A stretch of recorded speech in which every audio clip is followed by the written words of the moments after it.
एक देश और एक ही कानून, इसमें कितना विश्वास रखते हैं आप? जी, इसमें कितना विश्वास रखते हैं? एक देश एक देखिए कानून।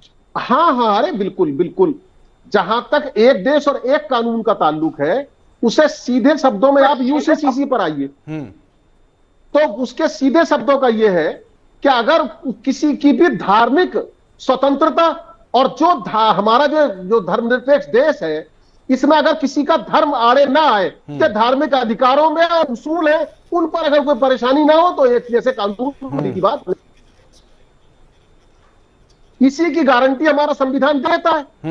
और देखिए, ये जहां तक अगर शादी के ऐतराज का ताल्लुक है, तो अगर किसी को ऐतराज है तो वो अदालत चला जाए, मगर नहीं, किसी नागरिक के वो बात आपकी ठीक है। जो कि मैं यहां पर देख रहा हूं, जो 18 मई 1955 के अंदर में भारतीय संसद ने जो कानून पारित किया, उसमें आपका हिंदू, बौद्ध, जैन और सिख, इनका सिंगल मतलब बहु विवाह के ऊपर पर रोक लग गई, एक से ज्यादा शादी करने के ऊपर पर रोक लगी।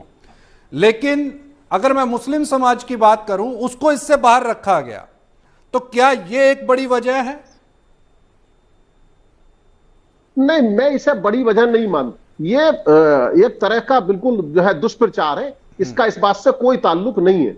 जहां तक यूसीसी का ताल्लुक है, तो देखिए, एक तो पहले तो उसका कोई जहां जहां वो लागू किया गया है, उन 2-3 जगह, वहां भी उन्होंने कई जगह एक्सेप्शन रखा है, अलग अलग लोगों को उसमें एक्सेप्ट कर दिया गया है। तो अगर फिर यूसीसी है तो सबके लिए समान हो। लेकिन हम तो बड़ी सीधी सी बात कहते हैं, हमारा देश है वो संविधान से चलेगा। यहां के लिए यूसीसी का भी अगर कोई ड्राफ्ट तैयार किया जाएगा, तो वो उस धार्मिक स्वतंत्रता को और उनके उन हुकूक को जो उनके उसूल है उसका संरक्षण करेगा। उस्मान साहब, देश संविधान से चलेगा, इसको आप भी मान रहे हैं। लेकिन संविधान भी तो सभी को एक समान दृष्टि के साथ में देखे।